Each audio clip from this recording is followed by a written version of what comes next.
Hey everybody, happy Monday. Christian Rivera here, and welcome to the C-Note Audio Extravaganza. I'm your host, Mr. Christian Rivera, also known as C-Note or at Rival My Design on all the social channels. I hope you had a good weekend. Sorry, I just woke up and my voice is just not there with me yet. So I had a good weekend. Got a couple things done. I've been mixing and trying to get the audio levels right on all my songs on Swing for the Fences, soundcloud.com/Swing for the Fences. And I'm curious that if you're an audio engineer, I would love for you to listen to them. If you go to soundcloud.com/Swing for the Fences, I've been having a little bit of trouble finding the right mix for these songs, getting them to sound right and getting them to sound good as a composition and then sound right in terms of the audio levels. It's tricky because a lot of the music I listened to was very loud. A lot of punk rock and rock music, and it was from like the early 2000s, late 90s, early 2000s, where a lot of mixes were loud because of CDs being the main medium of listening to music. So for me, it's been a little bit tricky, but if you're an audio engineer or somebody who is a bit of an audiophile, I would love it if you would listen to those tracks and give me some feedback. That would be dope. I hope you did something fun this weekend, as well as something interesting for your business or whatever it is you're doing. If you're a happy person, then you probably don't have to worry about it. Had a good time with the wife as well this weekend. Just kind of hung out, had a couple meals, and went grocery shopping. You know, the basic stuff. Nothing too crazy. So, today, I wanted to talk a little bit about perfection. I don't know how much I'll ramble on about this, but perfection is kind of an important thing, but also not. It's actually, to be honest, it's like my least favorite word. I hate perfect. Perfect is terrible because it's one of those words, kind of like literally, that is used pretty regularly incorrectly. I don't mean it from like a grammatical standpoint. I mean it from really more of like an emotional and literary standpoint, I guess. I guess somewhat grammatically, but what I really mean is I think some people take it too far and apply it to things that are subjective and therefore make it difficult to reach that. Sometimes, I think in a lot of cases, in most cases, and I could be very wrong, I think in most cases perfection is used as an excuse to harbor and try to satiate your own insecurities. It's kind of a tricky topic, so I'm going to get into it. But first, I wanted to talk about a service that somebody recommended to me to check out called Releo. I think it's releo.com, or search for it on Google. I've been talking to one of the co-founders, Sam, and he seems like a cool dude. He's trying to build it's sort of a social network, it's like this weird combination of LinkedIn, Reddit, Craigslist, and I had one more, but I lost it. And like Medium, like a blogging platform. And I gave him some advice on how to like better combine those things.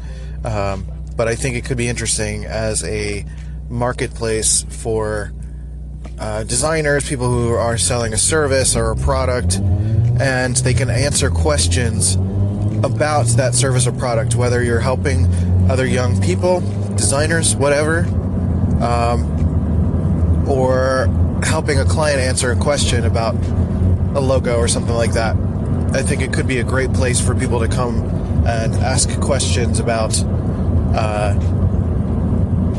certain mediums and certain professions, how to get those answers. The advantage is that it's not an oversaturated place, and it's somewhere that, if treated correctly, could be fostered with some love and made sure that it's not overrun by people who are just saying, hire me, hire me, hire me.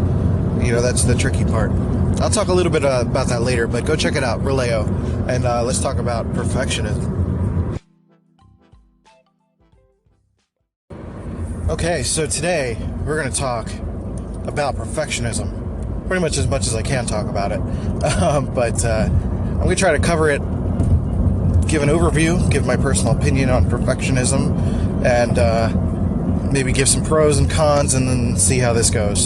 So, perfectionism is a tricky thing. And this, let me preface this with saying that perfectionism kind of brings out an anger in me sometimes. So if this is one of those, if you're one of the people that listen to this to hear me get a little bit riled up, then this might be your episode. So let's do this. Perfectionism is, I'm not a picky person. Let's just say that out the gate. I can focus on details when I need to, in order to I do have standards of quality.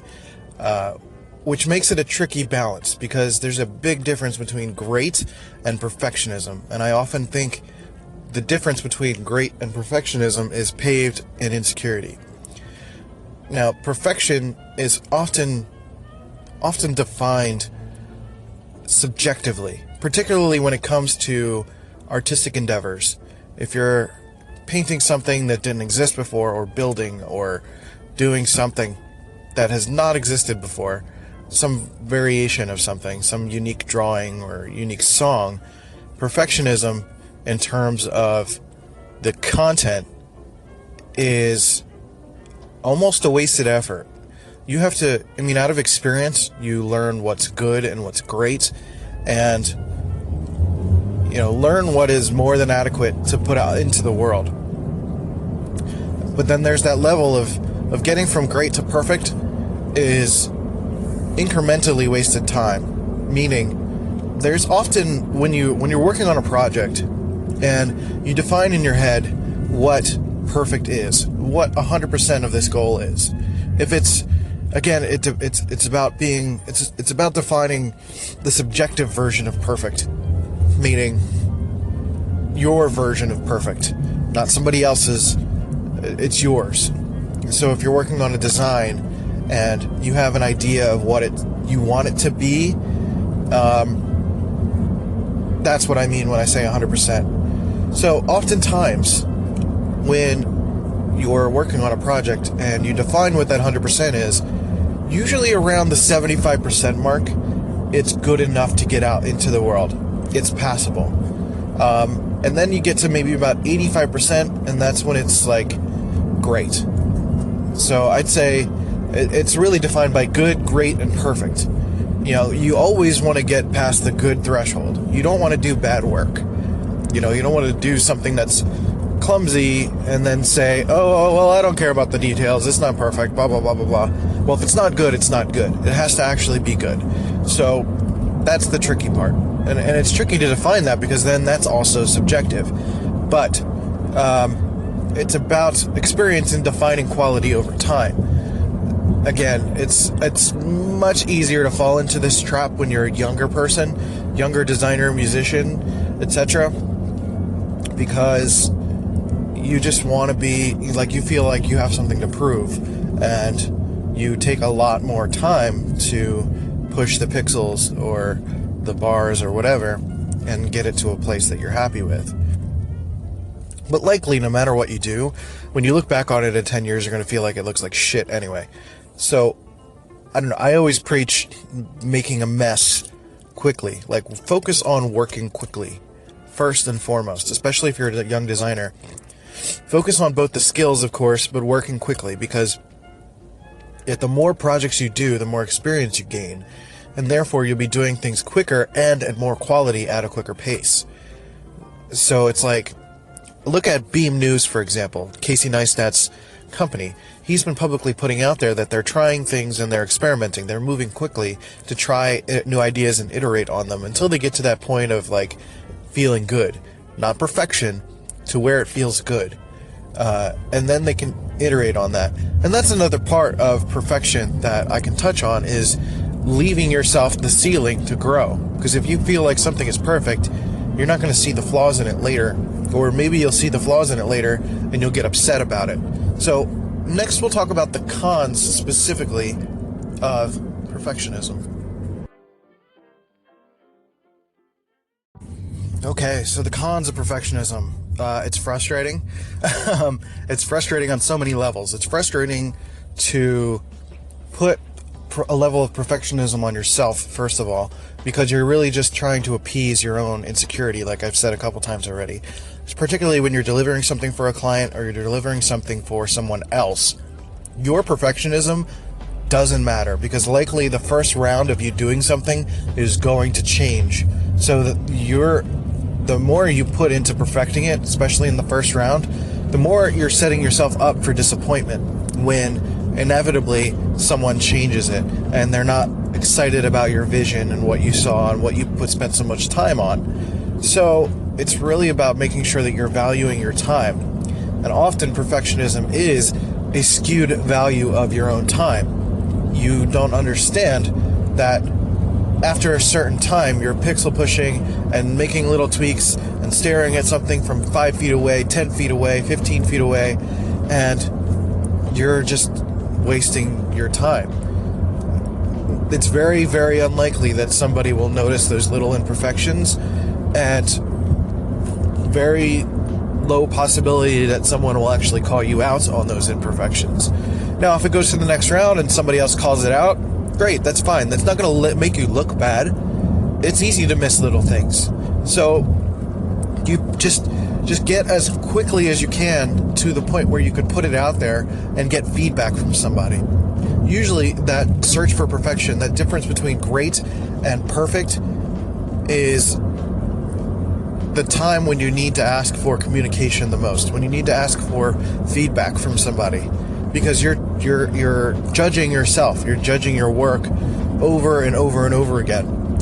I mean, create the distance in yourself between noticing the obvious flaws and then looking for the detailed flaws.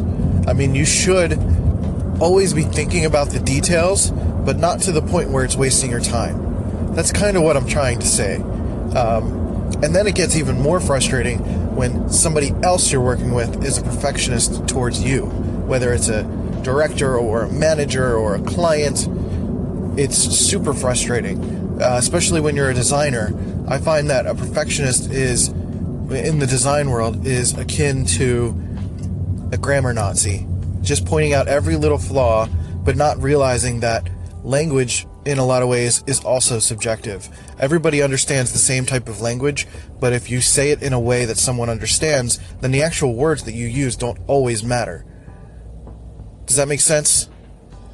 Like, I think the difference between your, and your is important, but if that person is refusing to change and you understand the context of what they're saying, context is more important than anything else, than whether or not something is spelled correctly in a casual conversation or whatever. And I'm saying everybody should strive to be a professional, to be as good at their craft as they possibly can, but at the same time, to point out someone's flaws regularly is kind of a dick move. Or particularly in the situation where you're close to the finish line in a project and someone starts pointing out the flaws, and it's like, dude, I'm ready to submit this. Stop picking at it. Like, I'm ready to move on. So that gets frustrating.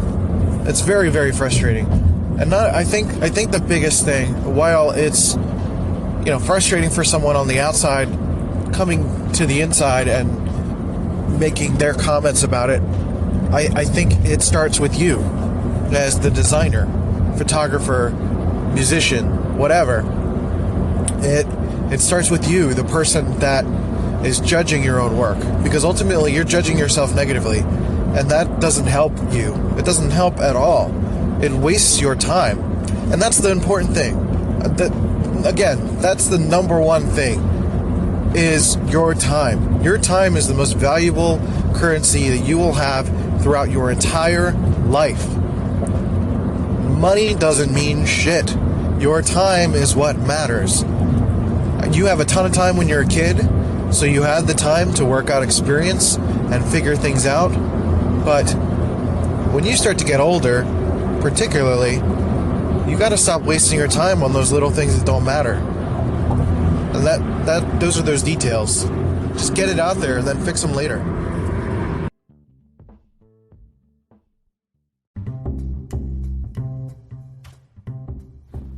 if you've been dying to start that podcast about doves, or about your favorite jacket, or about a long-lost love, or a murder mystery about a cat who murdered everybody, you can start it now on Spotify for podcasters.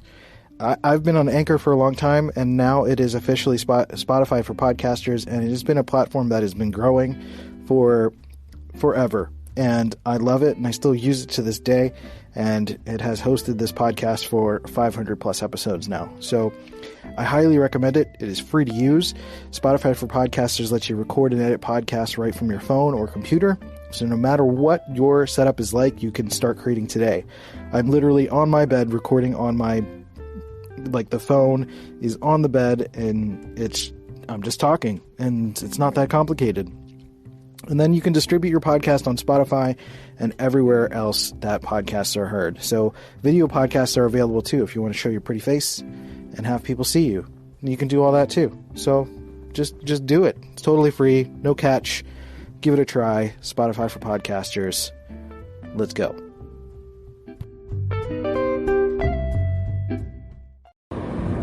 Okay, so the pros of perfectionism.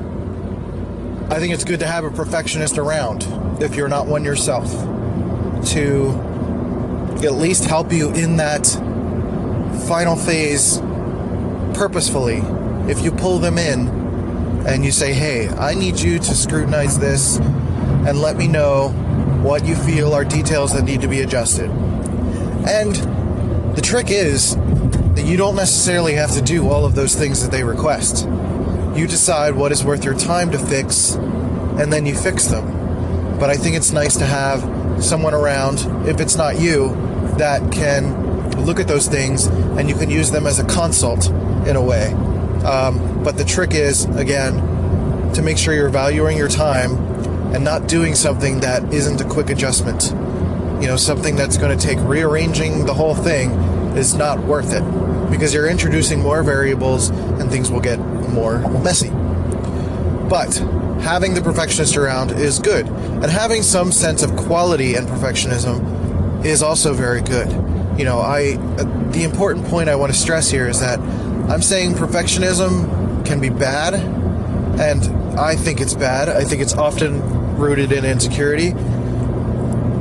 I also think that having a sense of quality is good. Having a sense of quality will allow you to pull back from perfectionism. Let me say that again. Having a sense of quality will allow you to pull back from perfectionism. So what you need to work on is improving your sense of quality, not perfect.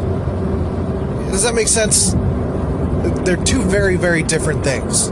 Something can be great, and then something can be perfect. Perfect is time wasting. Great is good. Great is awesome.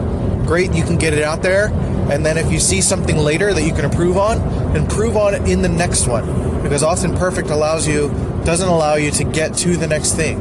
And really that's what you need to do the most, is find the way to get to the next thing as quickly as possible, so you can iterate and try new things. So I keep going back to the cons of perfect. Sorry, it's all I can think about because I'm frustrated by it. But there are benefits to perfection, especially early in your career, because when you're striving for perfection, you often realize how much of a time waster it is. I kind of threw a con in the pro there, but the perfection allows you to work out those details, because as you go along and you get quicker at your craft, you can do those things much quicker as you go along. So you're not spending as much time on those things as you go, if that also makes sense. I think perfectionism is good in certain industries. I think some industries require it to be the best of the best. I don't have examples of that at the moment, but I know there are some of those that exist, and they expect that of people. I don't always think that's right, but again, I think context is important here. If you're a designer or artist, somebody who is trying to communicate an idea visually, the perfection should really come in relaying the message. if you're communicating something, focus on perfecting the relaying of that message and getting it out there. The perfection shouldn't come in the art. The art is subjective. The message is not. The message is something that needs to be clear. It needs to be understood by people. So that's something you can work towards making great and even getting closer to perfection. Because if you have a wide audience, you want to make sure that as many people in that audience understand what you're saying as possible.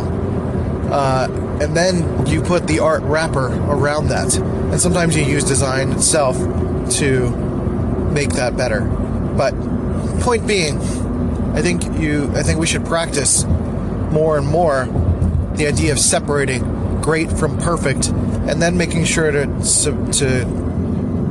separate subjectivity and objectivity when it comes to perfection as well. I hope that makes sense. I'll recap in the next one, and then we'll wrap this up. So I think overall, like most things in life, there is a fine line between what is good and what is bad when it comes to perfectionism. I think there is a lot more bad than people realize when it comes to perfectionism. And I think it's wasting a lot of people's time to try and get things so perfect that they're missing out on the next opportunity. I think when it comes to content creation, whether you're a musician or self-made artist, photographer, etc., a vlogger, someone doing stuff on YouTube, quantity and quality is important. You want to get things out there.